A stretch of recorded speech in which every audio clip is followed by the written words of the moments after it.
کیا آپ نے کبھی سوچا ہے کہ جس ڈالر پہ پوری دنیا کی معیشت ٹکی ہوئی ہے، اگر وہ اچانک متزلزل ہو جائے تو کیا ہوگا؟ کیا وہ کرنسی جو جنگیں بھی فنڈ کرتی رہی، حکومتیں بھی چلاتی رہی اور عالمی تجارت کی زبان بنی رہی، وہ اپنی گرفت کھو دے؟ کیا سونا، جسے ہم صدیوں پرانا تصور سمجھ کر بھلا بیٹھے تھے، خاموشی سے دوبارہ تخت کی طرف بڑھ رہا ہو؟ کیا مرکزی بینک صرف احتیاط نہیں بلکہ کسی آنے والے جھٹکے کی تیاری کر رہے ہیں؟ کیا وہ لمحہ قریب آ رہا ہے جب تیل کی قیمت ڈالر میں نہیں بلکہ کسی اور پیمانے پر طے ہوگی؟ کیا عالمی لین دین کے نقشے دوبارہ بن رہے ہیں اور ہم اس تبدیلی کو دیکھ نہیں پا رہے؟ کیا یہ سب محض قیاس آرائیاں ہیں یا واقعی ایک ایسا مالیاتی طوفان سر اٹھا رہا ہے جو دنیا کی طاقت کا توازن ہمیشہ کے لیے بدل دے گا؟ آپ سب پر سلامتی ہو، میں یاسر رشید ہوں اور آپ دیکھ رہے ہیں سنو نیوز۔ ناظرین، یہ سوال اچانک پیدا نہیں ہوا کہ کیا ڈالر کی اجارہ داری ختم ہونے والی ہے۔ یہ بحث کسی ایک واقعے، کسی ایک ملک یا کسی ایک بحران کا نتیجہ نہیں بلکہ دہائیوں سے بنتے ہوئے ان شگافوں کا حاصل ہے جو عالمی مالیاتی نظام کے اندر خاموشی سے پھیلتے رہے۔ آج جب یہ سوال بار بار اٹھایا جا رہا ہے تو اس کی وجہ محض قیاس آرائی نہیں ہے بلکہ وہ ٹھوس تبدیلیاں ہیں جو دنیا کے بڑے معاشی اور سیاسی کھلاڑی اپنے طرز عمل سے ظاہر کر رہے ہیں۔ سب سے پہلے یہ سمجھنا ضروری ہے کہ ڈالر کو عالمی اجارہ داری ملی کیسے۔ دوسری عالمی جنگ کے بعد جب دنیا کی معیشتیں تباہ حال تھیں، امریکہ واحد طاقت تھا جس کی صنعت، فوج اور کرنسی مضبوط تھی۔ اس دور میں برٹن ووڈز نظام وجود میں آیا جس کے تحت دنیا کی بڑی کرنسیز ڈالر سے اور ڈالر سونے سے منسلک ہوا۔ اگرچہ بعد میں سونے سے براہ راست تعلق ختم ہو گیا، مگر تب تک ڈالر عالمی تجارت، بینکاری اور ذخائر کی بنیاد بن چکا تھا۔ تیل کی تجارت ڈالر میں طے ہوئی، بین الاقوامی قرضے ڈالر میں دیے گئے، مرکزی بینکس نے اپنے ذخائر کا بڑا حصہ ڈالر میں رکھنا شروع کر دیا۔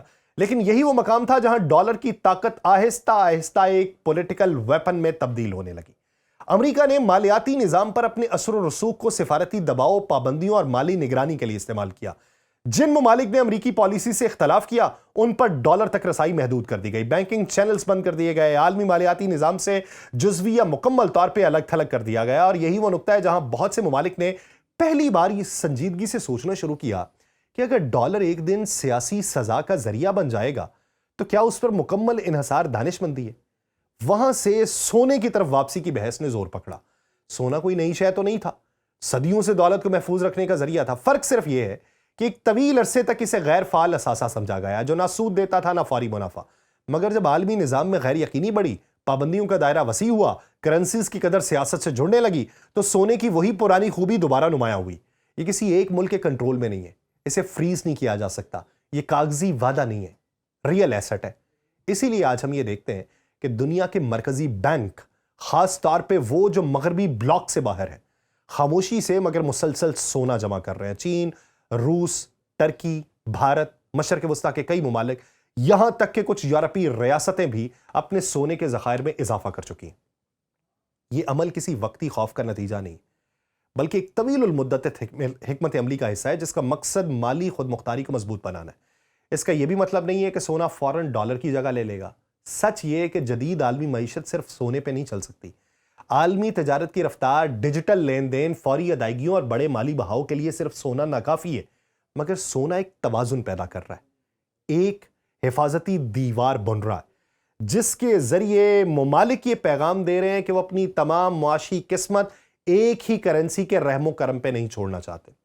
یہاں پہ ایک اور اہم تبدیلی بھی نظر آتی ہے اور وہ ہے کرنسیز کی ترتیب میں بتدریج تبدیلی۔ دنیا آہستہ آہستہ ایک کثیر کرنسی نظام کی طرف بڑھ رہی ہے جہاں تجارت صرف ڈالر میں نہیں بلکہ مقامی کرنسیز، دو طرفہ معاہدوں اور علاقائی مالیاتی انتظامات کے تحت کی جا رہی ہے۔ چین اور روس نے اپنی تجارت میں ڈالر کا استعمال کم کیا ہے۔ چین نے اپنی کرنسی کو علاقائی تجارت میں متعارف کروایا۔ خلیجی ممالک نے توانائی کے سودوں میں متبادل کرنسیز پہ بات شروع کر دی ہے اور کئی ایشیائی و افریقی ممالک نے باہمی تجارت کے لیے ڈالر کے بغیر ادائیگی کے نظام کو اپنانے کی کوشش کی ہے۔ آپ کو نارمل بات لگے گی، اس تبدیلی کی ایک بڑی وجہ یہ ہے کہ ڈالر پر انحصار ممالک کو امریکی پالیسی سے براہ راست متاثر کرتا ہے، جو مالی پالیسی سے۔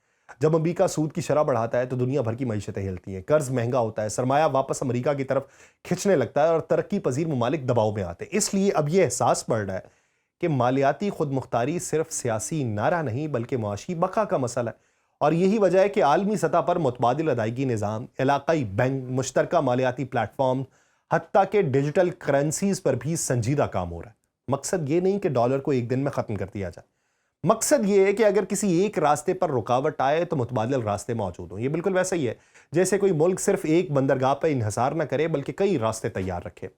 یہ بحث اس لیے بھی جنم لے رہی ہے کیونکہ دنیا اس وقت شدید جغرافیائی سیاسی تقسیم سے گزر رہی ہے۔ بڑی طاقتوں کے درمیان اعتماد کم ہوا ہے، اتحاد تبدیل ہو رہے ہیں اور ہر ملک اپنی بقا کے لیے خود کو زیادہ محفوظ بنانا چاہتا ہے۔ ایسے ماحول میں کوئی بھی ریاست یہ خطرہ مول نہیں لینا چاہتی کہ اس کے زر مبادلہ کے ذخائر، اس کی تجارت یا اس کی معیشت کسی بیرونی فیصلے سے مفلوج ہو جائے۔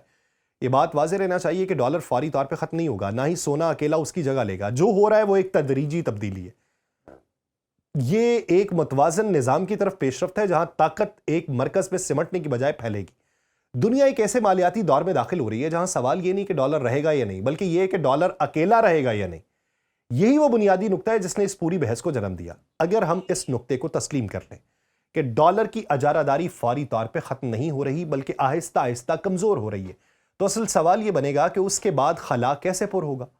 تاریخ یہ بتاتی ہے کہ عالمی مالیاتی نظام میں کبھی بھی خلا زیادہ دیر قائم نہیں رہتا۔ طاقت کی جگہ طاقت لیتی ہے، مگر اکثر ایک شکل میں نہیں بلکہ نئی ترتیب کے ساتھ۔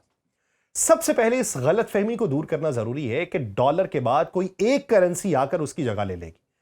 موجودہ عالمی حالات میں یہ امکان کم ہے کہ کوئی واحد کرنسی ویسی ہی اجارہ داری حاصل کر سکے جیسی ڈالر کو حاصل رہی۔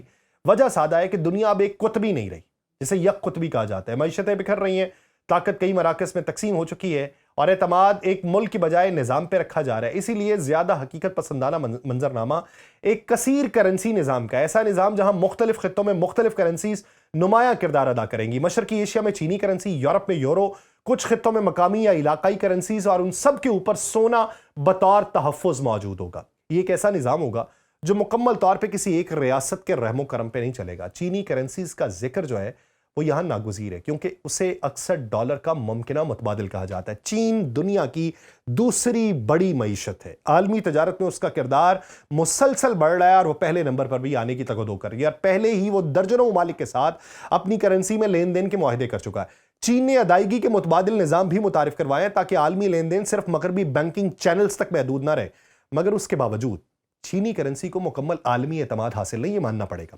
اس کی ایک بڑی وجہ چین کا سخت مالی کنٹرول ہے۔ شفافیت جو ہے اس کا بہت سارے ممالک کے حوالے سے اعتماد بحال ہونا ضروری ہے۔ عالمی سرمایہ وہیں جاتا ہے جہاں نکلنے کا راستہ بھی کھلا ہو۔ یورو ایک اور اہم امیدوار ہے، مگر اس کے اپنے مسائل بھی ہیں۔ یورو کسی ایک ریاست کی کرنسی نہیں ہے بلکہ کئی ممالک کے مشترکہ نظام کا نتیجہ ہے۔ اسے طاقت تو ملتی ہے مگر فیصلہ سازی اس کی سست ہو جاتی ہے۔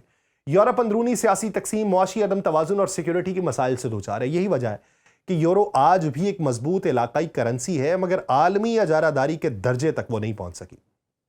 سونا یہاں پہ دوبارہ منظر میں آتا ہے مگر اس بار بطور کرنسی نہیں بلکہ نظام کے ستون کے طور پہ۔ مستقبل کا مالیاتی نظام غالباً ایسا ہوگا جس میں کرنسیز اپنی قدر سونے یا دیگر حقیقی اثاثوں سے جزوی طور پہ جوڑیں گی۔ اس کا مقصد اعتماد بحال رکھنا ہوگا تاکہ کرنسی محض ریاستی وعدہ نہ رہے بلکہ کسی ٹھوس بنیاد پہ کھڑی ہو۔ اسی لیے مرکزی بینک سونا جمع کر رہے ہیں تاکہ کل اگر عالمی مالیاتی جھٹکا آئے تو ان کے پاس تحفظ موجود ہو۔ اس نئے مالیاتی نظام میں لین دین کی نوعیت بھی بدلے گی۔ دو طرفہ اور کثیر جہتی تجارتی معاہدے بڑھیں گے جہاں ممالک براہ راست ایک دوسرے کی کرنسی کو قبول کریں گے۔ ڈیجیٹل ادائیگی کے نظام زیادہ اہم ہو جائیں گے اور ریاستی سطح پہ ڈیجیٹل کرنسیز سرحد پار لین دین کو آسان بنائیں گی۔ یہ سب اقدامات اس لیے کیے جا رہے ہیں تاکہ ڈالر پہ انحصار کم سے کم ہو اور کسی ایک ملک کے فیصلے سے پوری معیشت متاثر نہ ہو۔ اب سوال یہ کہ اگر ڈالر کی گرفت کمزور ہوتی ہے تو اس کے اثرات کیا ہوں گے؟ سب سے پہلا اثر عالمی قرض کے نظام پہ پڑے گا۔ اس وقت دنیا کا بڑا حصہ ڈالر میں قرض دار ہے۔ اگر ڈالر کی حیثیت بدلی تو قرض کی قیمت، ادائیگی کا طریقہ، مالی توازن سب متاثر ہو جائیں گے۔